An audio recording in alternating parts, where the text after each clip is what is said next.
this leaderboard was the battle of the short backswings between Tony Finau and Jon Rahm. You might be able to get a full backswing if you added them both together, but they're both able to generate so much power between the two of Facts. them. But still doesn't take away from Jon Rahm and the incredible play that we've been seeing out of him this year. He is a monster, and just seeing his round of 61 on Saturday, it just really speaks to where his game is. And Yeah. a guy that I actually saw play last year at a Corn Ferry event, Michael Kim, who has game of his own, who's been up and down between the Corn Ferry and PGA Tour, won at the Greenbrier a few years ago or a handful of years ago before it got washed away. But he had a quote on Twitter about his experience playing with Jon Rahm. So here it is. He said, "My takeaways from playing with Rahm, it's cool to see literally the best in the world at his craft with his best stuff. Well worth the price of admission. He has zero problems drawing the ball. Those in the media, I'm assuming this means Brandel Chambly. Everybody's got a hard on for Brandel Chambly.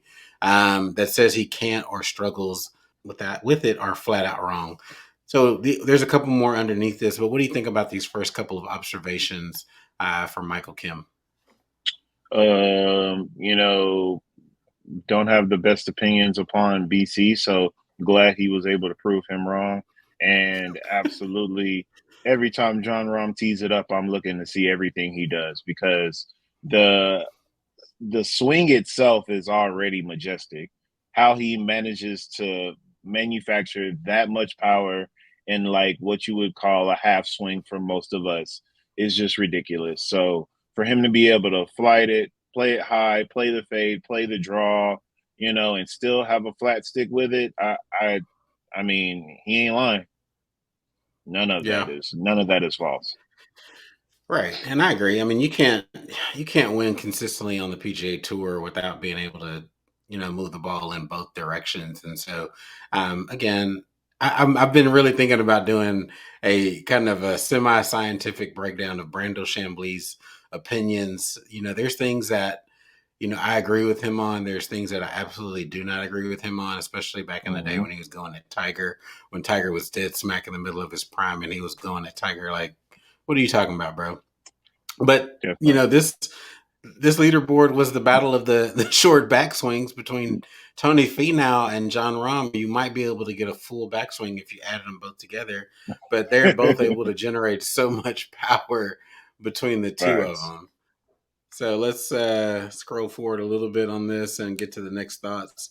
So Michael Kim also says he hits putts exactly how he envisions every time, which is actually very hard to do for all 18 holes, which I think speaks to his focus on the course. I was able to keep up with him with my drives much better than I thought. Overall, a great day. Again, I watched Michael Kim play about 9 holes on a Corn Ferry Tour event and was very impressed with his game. He's a smallish guy, but he can still hit the ball. Yes, Rom, I think today he took one drive over us, kind of a washout or one of those washed out areas that they had, and it was 311 to carry it, and he took on that line like he took the Tiger line on that one. So yes, he has some unique power, but I think he has the ability to ratchet it down, get in the fairway. Last year they were really talking about Definitely. Rahm's being the most accurate driver in the game. So I think there's a lot to that. What do you think about these last couple of sentiments, particularly the putting, or just both of them? Let me hear what you got to say on both of those thoughts. Yeah, so I think the driving thing is kind of, I mean, probably relative depending on just like what we said. Like I feel like he has a fairway shot and then a like I'm gonna go get it and really give it the full treatment. And then of course with putting, I mean, you saw it with the Masters. I mean, the guy is just a when he gets the flat stick going, it's pretty unreal how he does it.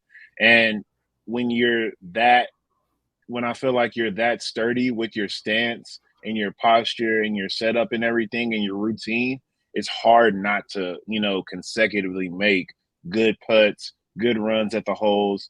And then, of course, last but not least, all you're looking for to do on the green, anyways, is just roll it over one spot. And if you roll it over your spot, you can call that an accomplishment in the putt itself. So, I mean, you can read that as elementary or as, complicated as you would like, but I definitely agree wholehearted. And Jon Rahm seems to be like he's a nice guy to just even talk to throughout the round, even in competitive situations. So I don't feel like it's any Right. animosity when they play. Even when they're playing they're the best golf that they can play, I still feel like he's the homie. So I definitely think that's dope about him. Yeah, that was interesting to see him interacting with players. I didn't know him and Tony Finau were that close and traveled together. So it was interesting tidbits to hear about those two this week, as well as seeing him interact with Akshay Bhatia, this final round, and just really kind of be Definitely. lighthearted when you think about how intense you have to be to win at that high level. But for him to still be able to have some Hmm. camaraderie with his fellow players is super cool and probably lends to him, just kind of hopefully, getting up there near the pip and just kind of continuing to gain popularity. When you're winning Definitely. that often, you can find the haters coming out of the woodwork. But him being an overall, seems like he's a good family man, interacts with players that, it just bodes well for his future and his ability to have longevity on the tour, just kind of on and off with fans as well. I've even Definitely. seen Rom lightening up on these interviews. It was probably late last year. It felt like he was super intense and would get kind of aggravated with these interviews after. And I don't know if, Yeah. I haven't seen that this year, but I don't know if someone talked to him and said, hey, man, when it comes to the post, round interviews, you might want to lighten it up a little bit. You're coming off a little bit harsh. Cause I was like, damn, he would answer people, with these quick kind of snarky answers. But Yeah. either way, like I said, dude's winning, but never at that Eldrick, like rate. That's the Nobody rate that ever be him that and prolific Scheffler again. never. It's just too Never. hard. I mean, even though he's been super consistent, it's just hard to win on the level that Tiger 2000 Tiger was just a ridiculous beast Yeah. of a golfer. So